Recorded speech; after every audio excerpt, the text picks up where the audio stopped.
Bismillahirrahmanirrahim. Assalamualaikum warahmatullahi wabarakatuh. Di video kali ini saya akan membahas tentang tema at-ta'aruf untuk mata pelajaran bahasa Arab kelas 1 MTS menurut kompetensi dasar 3 dan kompetensi dasar 4. Seperti yang telah kita ketahui bahwa kompetensi dasar 3 yaitu berkaitan dengan pengetahuan dan kompetensi dasar 4 berkaitan dengan keterampilan. Adapun kompetensi dasar yang ketiga, yang pertama itu ada memahami fungsi sosial, struktur teks, dan unsur kebahasaan berupa bunyi, kata, makna, dan gramatikal dari teks sederhana yang berkaitan dengan tema at-ta'aruf yang memberikan bentuk tutur memperkenalkan diri dan orang lain, menanyakan asal negara ataupun daerah dengan menggunakan kata tanya, hal, ataupun min aina. Kemudian kompetensi dasar 3 yang kedua adalah menganalisis gagasan dari teks sederhana yang berkaitan dengan tema at-ta'aruf dengan memperhatikan bentuk, makna, dan fungsi dari susunan gramatikal mubtada. Mubtadanya itu berupa domir dan khobar. Kemudian untuk kompetensi dasar 4, yang pertamanya itu adalah mendemonstrasikan tindak tutur memperkenalkan diri dan orang lain, menanyakan asal negara atau daerah dengan menggunakan kata tanya, hal, dan ataupun min aina, baik secara lisan maupun tulisan.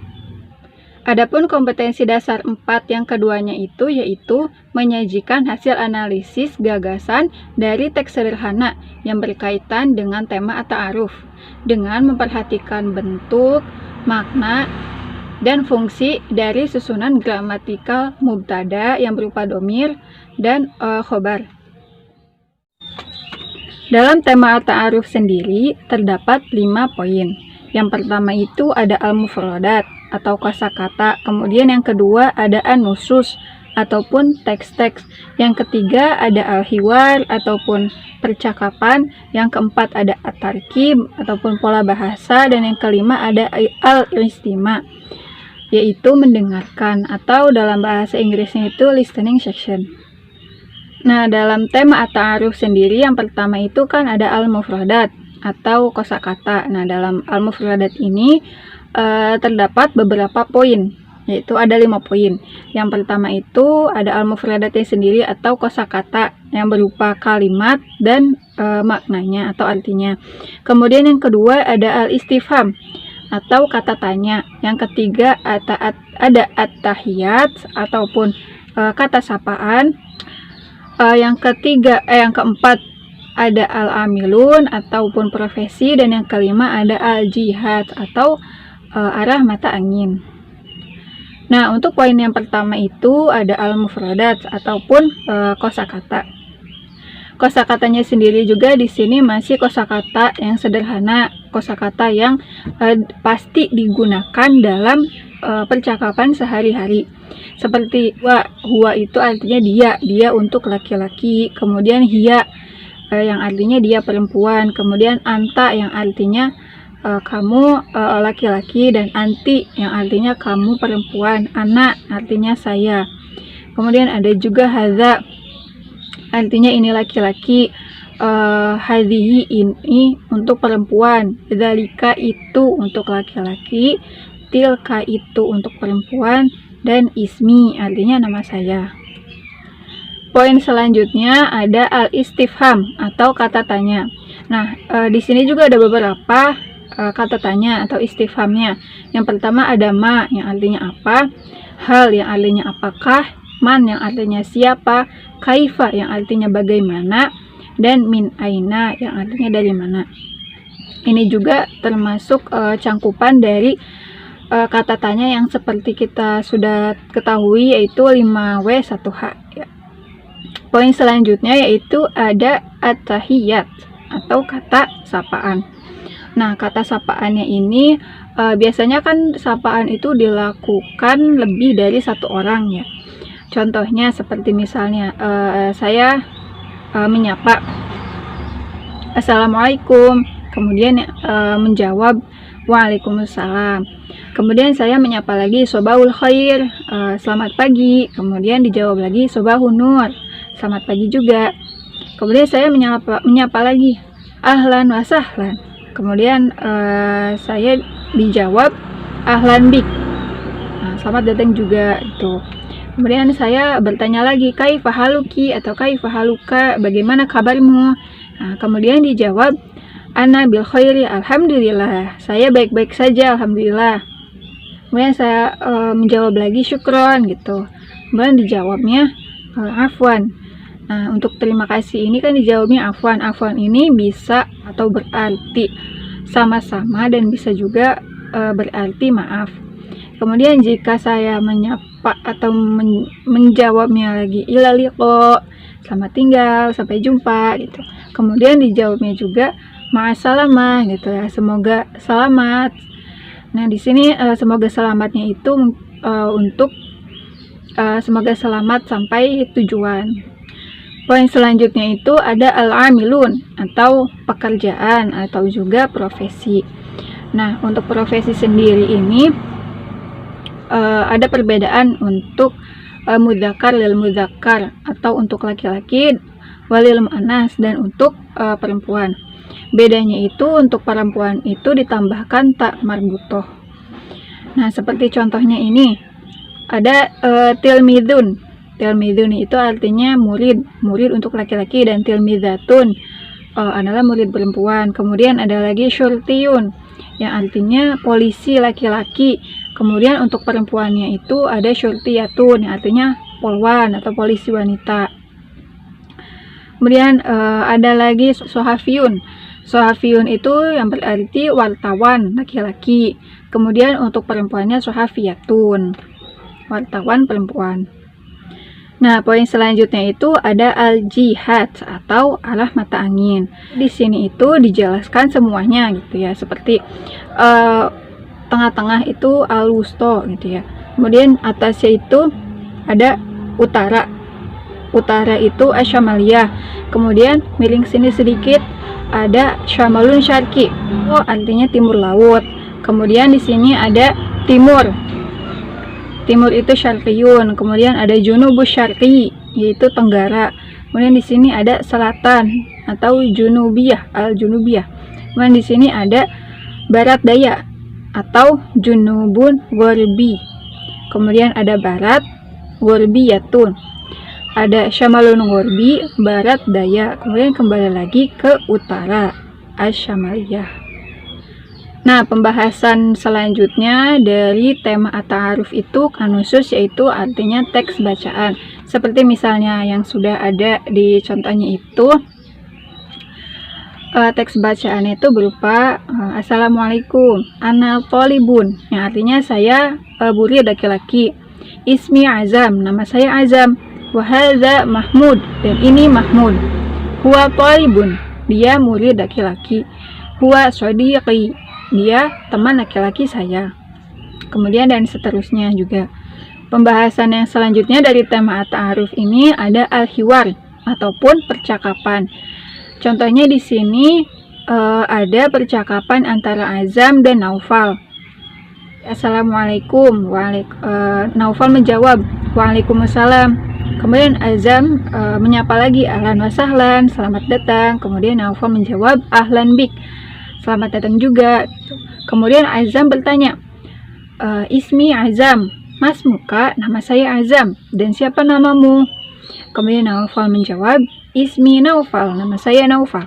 Kemudian Azam bertanya lagi, kaifa haluka, bagaimana kabarmu? Kemudian Naufal menjawab, anna bil khairi alhamdulillah, saya baik-baik saja alhamdulillah. Kemudian Naufal bertanya balik gitu, kaifa haluk wa kaifa haluka, dan bagaimana kabarmu? Kemudian Azam menjawab, anna bil khairi alhamdulillah, saya baik-baik saja. Nah, kemudian bisa juga menambahkan min aina anta, dari mana kamu? Ana min Surabaya, atau ana min Karawang, saya dari Surabaya atau saya dari Karawang. Kemudian kemudian Azam menjawab lagi, ayuha syukron. Kemudian Naufal menjawab, afwan. Nah, Azam menjawab lagi, ilaliko, selamat tinggal, sampai jumpa. Itu. Kemudian Naufal menjawab, ma'asalamah, hati-hati di jalan gitu, atau semoga selamat. Nah, untuk pembahasan selanjutnya di tema at-ta'aruf itu ada at-tarkib ataupun pola bahasanya. Nah, dalam pola bahasa ini juga ada beberapa poin. Poin pertama dari at-tarkib ini ada isim domir munfasil atau kata ganti. Nah, kata ganti ininya itu ada perbedaan lil mudzakkar untuk laki-laki, walil mu'annas dan untuk perempuan. Seperti misalnya lil mu'annas dulu, lil mu'annas hilyah, tholibatun, itu kan untuk perempuan. Nah, sayanya itu anak, kamu perempuannya itu anti, dia perempuannya itu hiya. Kemudian untuk lil mudzakkar untuk laki-lakinya itu contohnya seperti azam ataupun polibun, murid laki-laki ya. Sayanya itu anak, kamunya itu anti. Kemudian dianya itu huwa. Poin selanjutnya itu ada isim isyarah atau kata tunjuk. Nah, kata tunjuk yang ini untuk jarak jauh dan untuk jarak dekat. Seperti tadi ya, ada perbedaan untuk laki-laki dan untuk perempuan, lil mudzakkar walil muannas. Nah, kalau untuk jarak dekat lil mudzakkar atau untuk laki-lakinya itu ada haza yang artinya ini. Dan untuk perempuannya itu hadhihi artinya juga ini. Kemudian untuk jarak jauh untuk laki-lakinya atau lil mudzakkarnya itu zalika, dan untuk muannasnya itu tilka, artinya itu sama-sama itu. Poin selanjutnya itu ada istifham atau kata tanya, seperti yang tadi yang sudah dijelaskan ya, ada ma, hal, man, kaifa, dan min aina. Nah, kata tanyanya ini contohnya seperti ma hadza, apa ini? Jawabannya hadza kitabun, ini buku. Fungsinya itu adalah kata benda untuk menanyakan kata benda yang tidak berakal. Kemudian yang kedua ada contohnya hal hadza qalamun, apakah ini pulpen? Kemudian jawab na'am hadza qalamun, ya ini pulpen. Jadi untuk pertanyaan hal ini itu fungsinya itu adalah untuk menjawab ya atau tidak. Nah, untuk selanjutnya itu ada man. Man itu siapa? Contohnya man hadza, siapa ini? Hadza Mahmud, ini Mahmud. Nah, untuk man sendiri ini fungsinya itu untuk menanyakan kata benda yang berakal seperti seseorang. Selanjutnya itu ada kaifa, artinya bagaimana. Contohnya itu kaifa haluka, bagaimana kabarmu? Dijawabnya ana bil khairi, alhamdulillah, saya baik-baik saja. Adapun fungsinya ini adalah untuk menanyakan keadaan. Nah, dan yang terakhir itu ada min aina. Contohnya itu adalah min aina anta, dari mana kamu? Kemudian dijawab ana min Surabaya, ana min Karawang, saya dari Surabaya atau saya dari Karawang. Fungsinya itu untuk mengetahui dari mana asalnya sesuatu atau seseorang. Poin selanjutnya itu adalah mubtada wal khobar, mubtada dan khobar. Apa sih mubtada ataupun khobar itu? Mubtada adalah kata benda yang berada di awal kalimat dan berkedudukan sebagai subjek.